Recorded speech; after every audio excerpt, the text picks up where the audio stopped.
네, 표심은 과연 어디로 향할까요?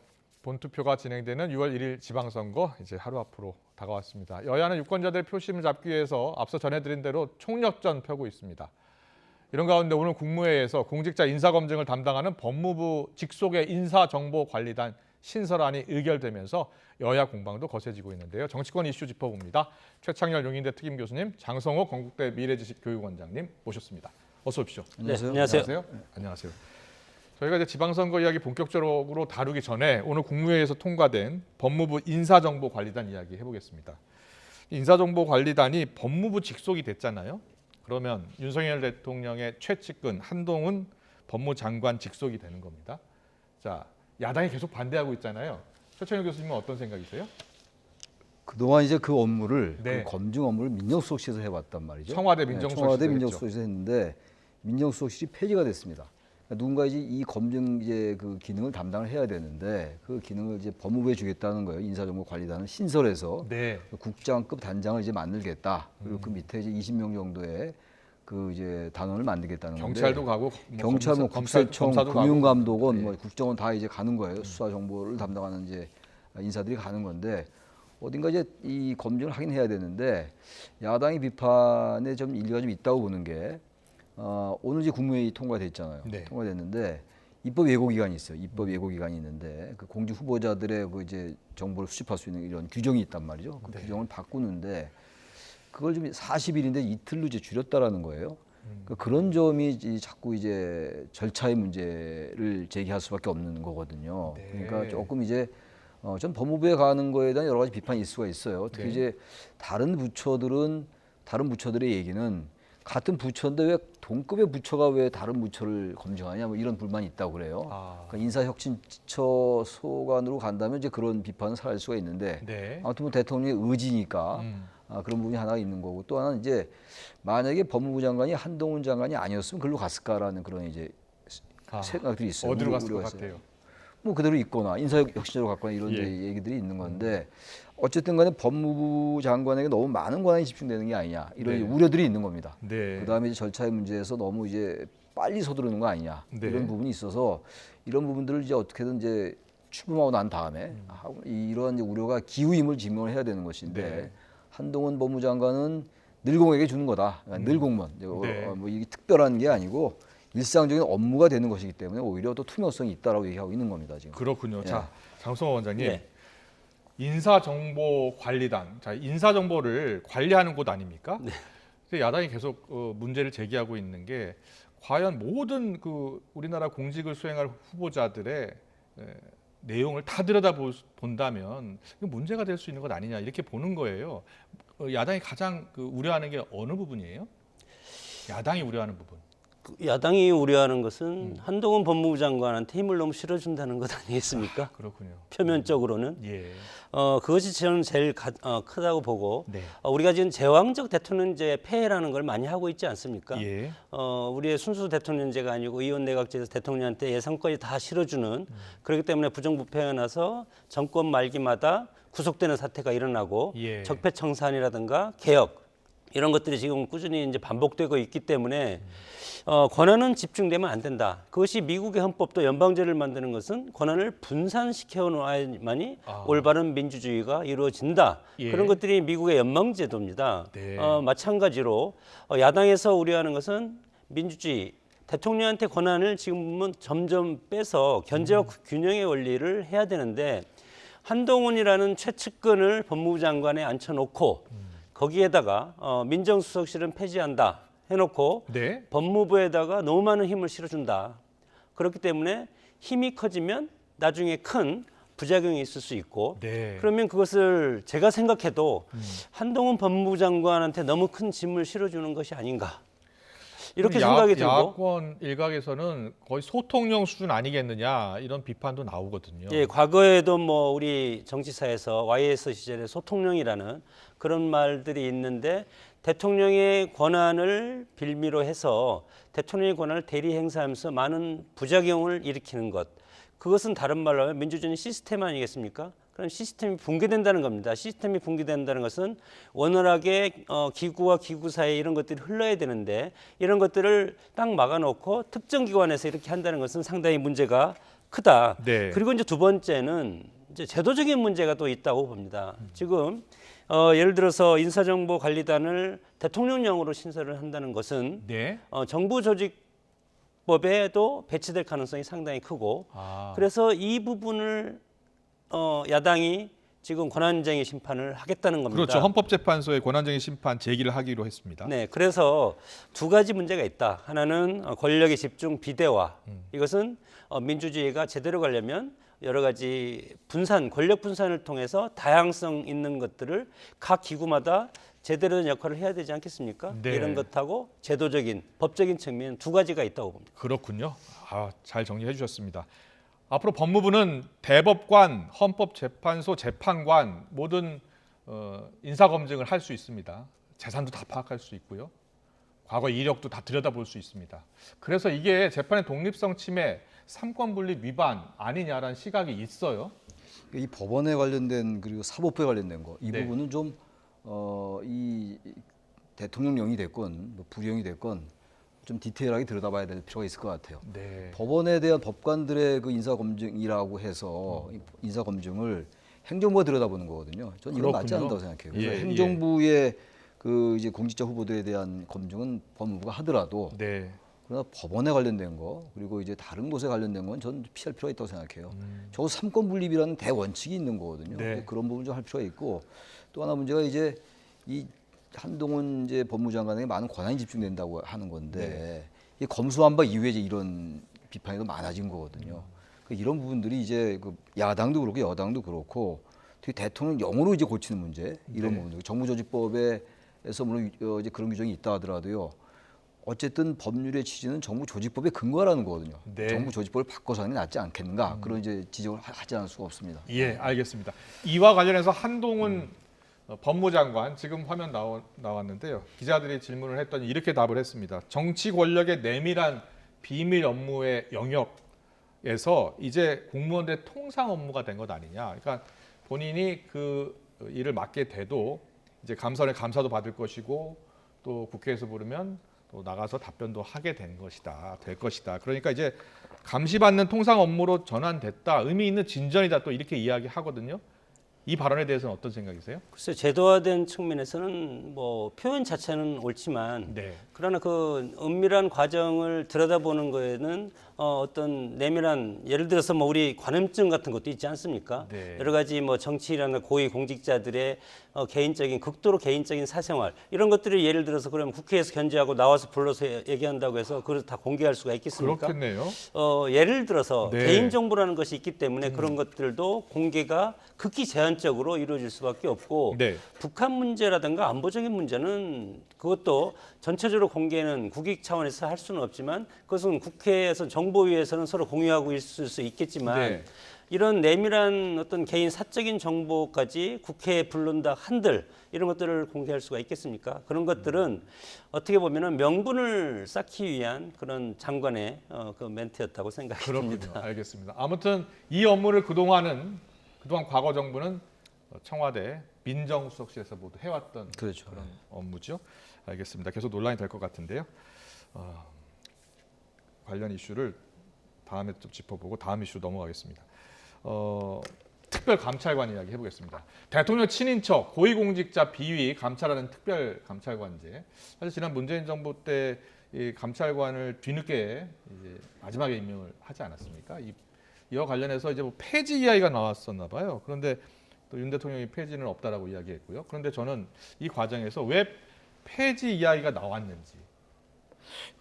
윤석열 대통령의 생각은 모든 이 이제 수사나 이런 이제 정보에 관련된 거는 정식 그 수사기관이 해라. 네. 검찰이나 경찰이 담당하는 게 맞다고 생각하는 것 같아요. 예. 그 특별한 직책이라든지 특별한 업무라고 해서 다른 기구나 기관이 하는 게 그게 바람직하지 않다라는 생각을 갖고 있는 것 같아요. 네. 아까 이제 인사정보관리단 같은 경우도 법무부에 소속이 돼서 하는 게 맞다라는 그런 맥락이나 마찬가지로 굳이 특별감찰관을 둘 필요가 있는가?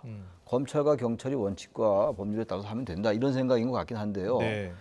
현실적으로 지금 법무부 한동훈 장관이 뭐 측근이라는 얘기를 워낙 많이 하니까 예. 대통령의 측근이라는 말을 많이 하는데 특별감찰관 제도가 없다면 만약에 대통령에 관련된 친인척에 관련된 수사를 과연 할 수 있을까라는 그런 생각이 있을 수가 있는 거죠. 할 수도 네. 있겠죠. 그럼 우리가 알 수 없는 겁니다만.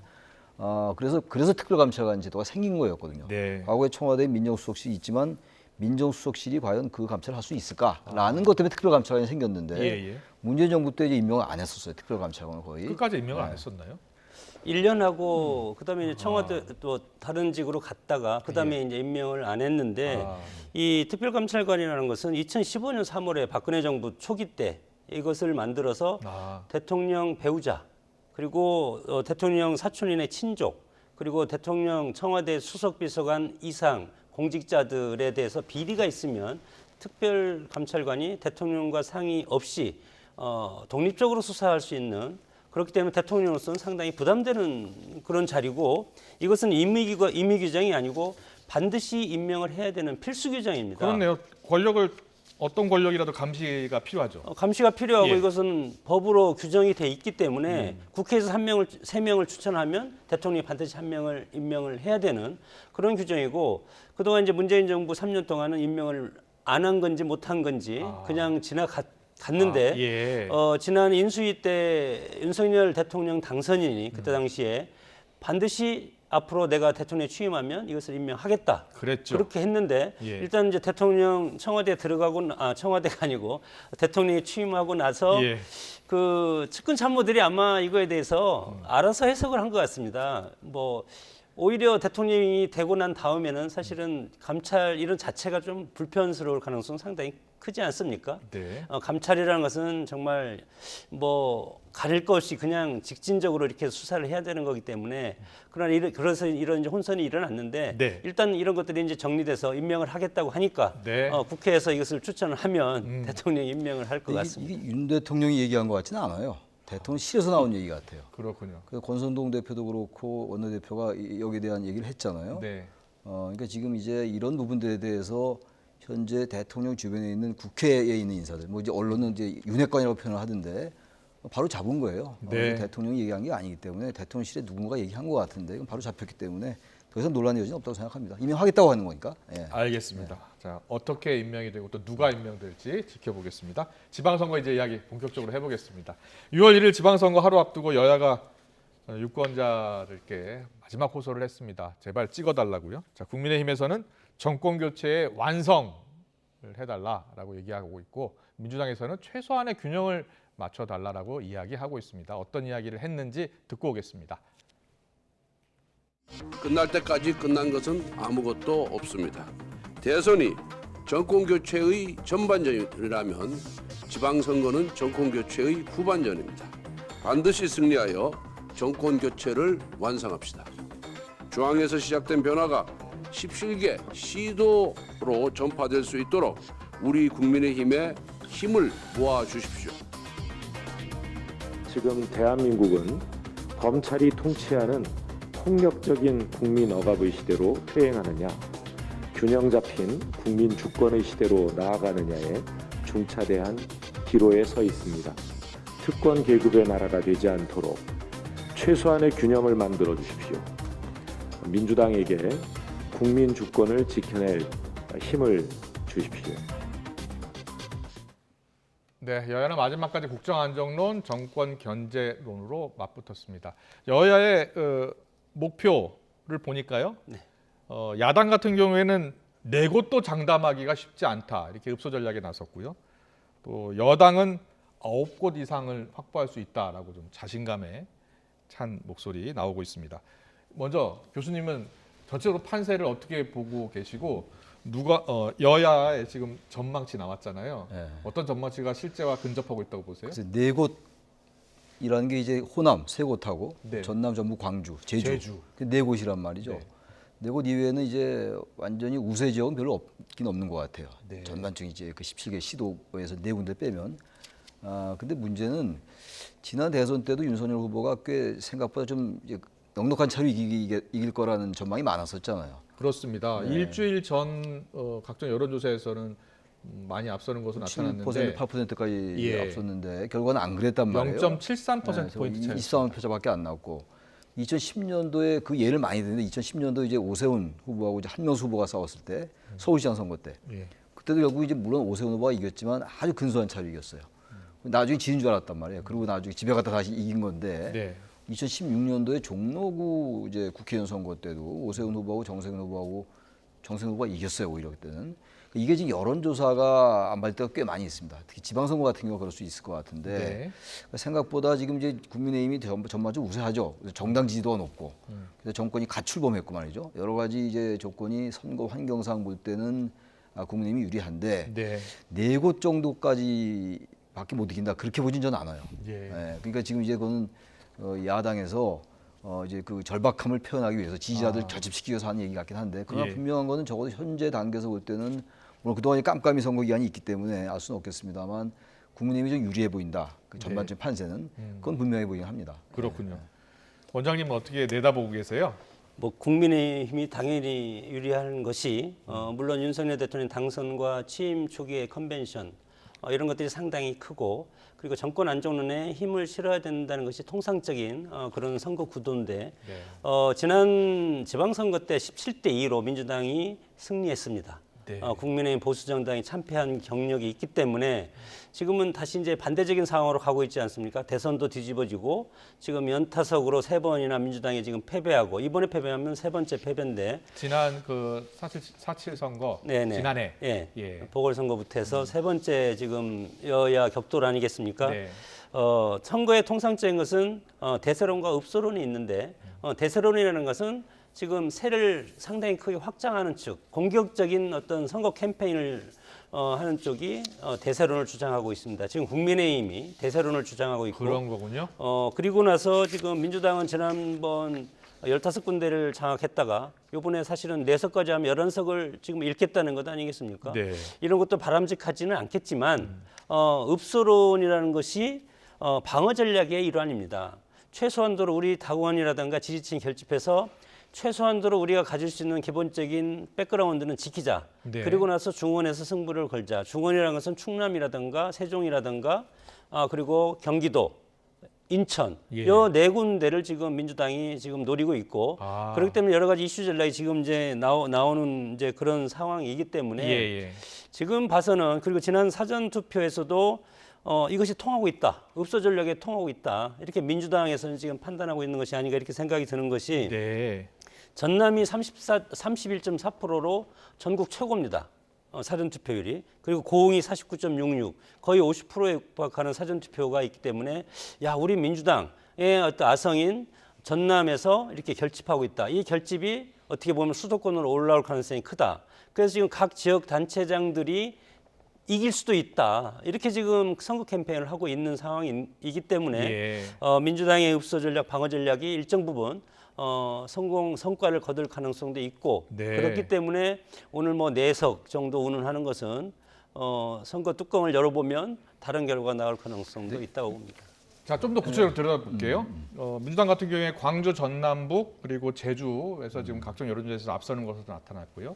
그리고 이제 접전을 펼치는 곳 가운데 경기, 인천, 대전, 세종 이 4곳도 잘하면 이길 수 있다 이렇게 판단하고 있는 거죠. 그렇게 보고 있는 거죠. 예, 그럼 8곳이 되거든요. 8곳 되고. 충남도 이기면 9곳이 됩니다. 17곳 중에서 지금 뭐 지금 4군데밖에 이길 것 같지 않다라고 얘기하는 건 아무래도 엄살 전략인 것 같고, 예. 그러면 전략적인 것 같고요. 근데 우리가 항상 이제 꼭 이 지방선거뿐만이 아니라 역대 선거들 쭉 보면요, 대체로 예상했던 것과 빗나는 경우가 굉장히 많아요. 네. 그러니까 이런 것들이었구나, 이런 거였구나. 그래서 뭐 황금 문할 얘기도 나오고, 정말 이 국민의 선택은 위대했다라는 얘기가 안 나올 수가 없어요. 그야말로 탄복을 자아내게 한다고 항상. 네. 지난 대선 때도 그랬고. 근데 항상 보면은 총선거도 그렇고 뭐 이른바 전문가라는 사람들이 예측하고 이러는 게 많이 틀려요. 민심은 위대하다. 민심이 위대하다. 역시 예. 뭐 위대한 선택이었다 이렇게 얘기도 진짜 사실 그렇게 느낍니다. 예. 지난번도 이제 대선 때도 그랬고요. 3월 9일 날도 그랬고. 좀 그래서 지금 이제 뭐 저도 국민의힘이 전반적인 선거 환경이 유리하다. 네. 정당 지도가 높고 이미 예. 초반이고 하니까 당연한데 게다가 최근에 민주당의 여러 가지 악재들이 좀 있어요. 악재가 국민의힘보다 이쪽이 많은데 민주당에. 그래서 네. 그렇게 전망을 하는데 예. 의외로 아까 말씀드린 것처럼 그런 여러 가지 요인이 결합된다면 완전 승패가 뒤집어지지는 않는다 하더라도 의외로 비슷한 결과가 나올 수 있다고 생각을 합니다. 네. 그건 잘 장담하기 어려울 것 같습니다. 그렇군요. 알겠습니다. 자, 그렇다면 좀 더 구체적으로 더 들어가 볼까요? 경기 지역 지금 뭐 박빙으로 나타나고 있잖아요. 네. 김래 후보하고 김동연 후보 계속 충돌하고 있는데 결국은 승부는 어디서 갈릴 것 같아요? 지금 뭐 재산 등록 문제가 상당히 저는 파괴적이라고 봅니다. 그렇군요. 15억이 어떻게 우리 서민들이 생각할 땐 15억은 아파트 몇 채 값 아니겠습니까? 네, 배우자의 재산을 축소 신고했고 그 관련해서 선관위가 인정을 했죠. 인정을 하고 선거 기표소 주변에 5장씩 그것을 붙이게 돼 있습니다. 그렇군요. 예. 그렇기 때문에 그동안에는 박빙의 승부를 갔지만 지금 민주당 당원이라든가 지지층이 상당히 결집하는 분위기도 있고 예.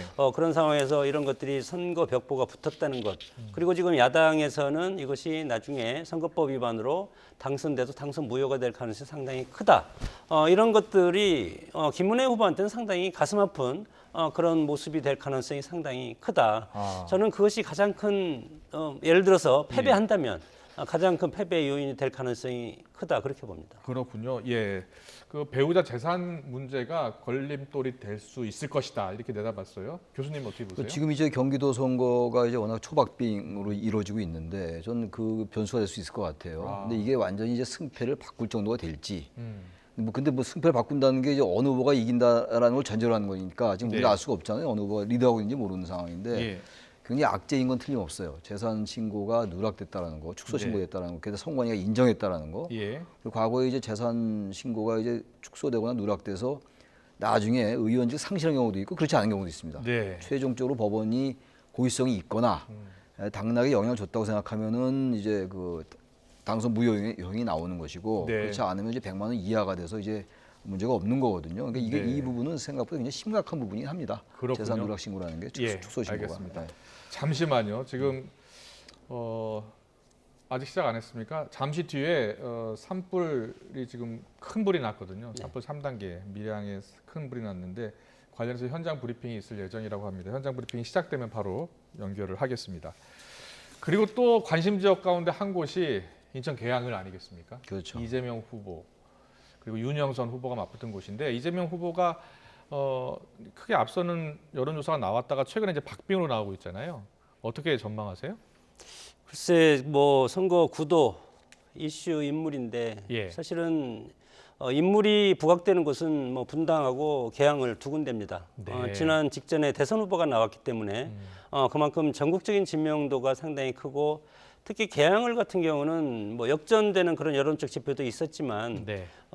송영길 후보가 4번이나 국회의원 당선된 민주당의 아주 핵심 지역 아니겠습니까? 네, 네. 이런 상황에서 과연 이런 컨벤션 효과라든가 이재명 후보가 직전에 대선에서 패배하고 지역을 옮겼다. 물론 국회의원은 뭐 전국에서 출마할 수 있는 그런 직위이기 때문에 네. 뭐 그것에 대해서 비판을 할 수도 있겠지만 그것으로 가지고 오히려 지역 주민들 입장에서 보면은 야 이렇게 큰 인물이 오면 뭐 김포공항도 이전한다고 그러고 그렇게 되면 우리 인천 상당히 크게 발전할 수도 있을 것 같고 예를 들어서 이런 상황에서 보면은 명망가가 오면 우리한테 혹시 도움이 되지 않을까 뭐 이런 어떤 기대심들이 있기 때문에 예. 어떻게 보면 제로섬이 될 가능성이 크고 컨벤션 효과 윤석열 정권의 컨벤션 효과와 여러 가지 이재명 후보의 그런 것이 제로섬이 됐을 때 결국은 지지층 결집이 어디가 더 많이 투표장에 나오냐 그렇군요. 그런 싸움이 될 가능성이 크기 때문에 네.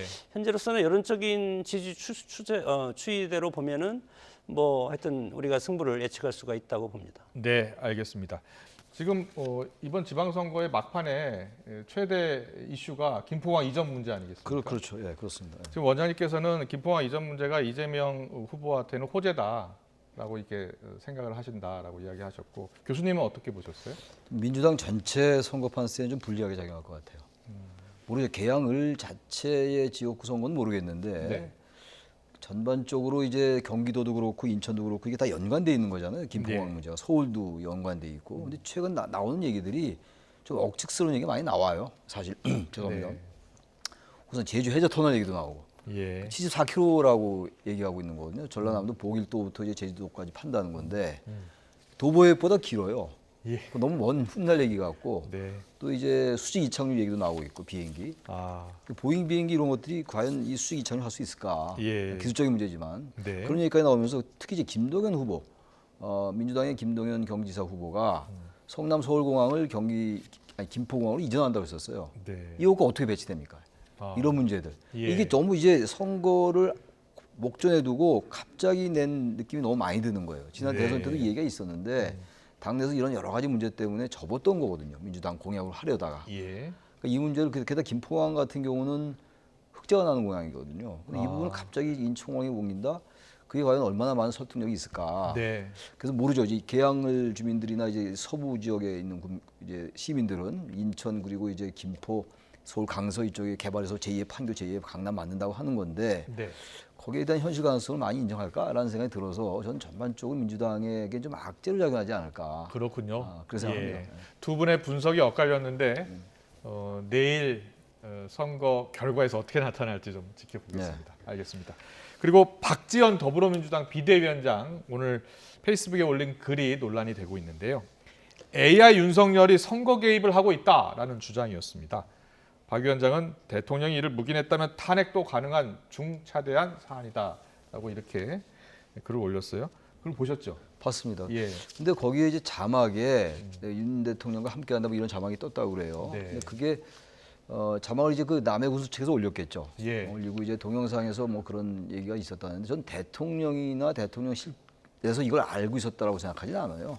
네. 이걸 알고서 가만히 있었겠어요. 말이 예. 안 되는 거예요. 이런 논란이 생길 거 너무나 불을 보듯이 뻔한 거 아니겠습니까? 아. 그래서 대통령실이 개입한 것 같지는 않고 예. 이른바 과거에 이제 무슨 마케팅 이런 얘기 많이 했잖아요. 박근혜 마케팅, 뭐 문재인 마케팅, 네, 그 네. 선거 때마다 이제 대통령 사진 찍은 거 이런 거 이제 보여주고 이러는데 그런 일환이 아닌가. 그래서 좀 탄핵 얘기 나오는 건 좀 과한 얘기 같긴 합니다. 예. 네. 박지원 위원장의 주장에 대해서는 원장님은 어떤 생각이세요?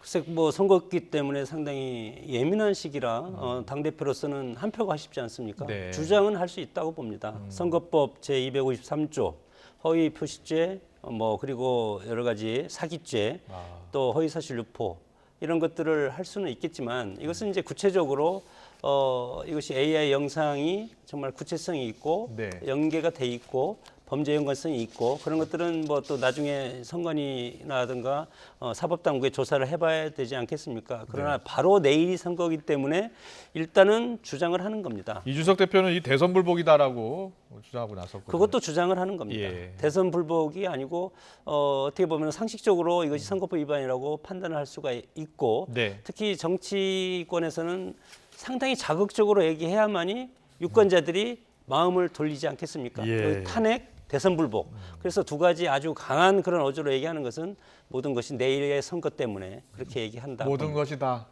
선거로 집중되는군요. 알겠습니다. 그리고 최근 윤석열 대통령 배우자 김건희 여사가 용산 대통령실을 찾아서 찍은 사진이 공개가 됐는데 이를 두고 어제부터 이제 보안 문제가 불거졌습니다. 사진을 찍은 사람이 누군지를 두고서 이 해명이 엇갈렸기 때문이죠. 어제 보셨죠? 사진도 보고 그랬는데 해명도 봤는데 예, 해명이 좀 엇갈리면서 그죠.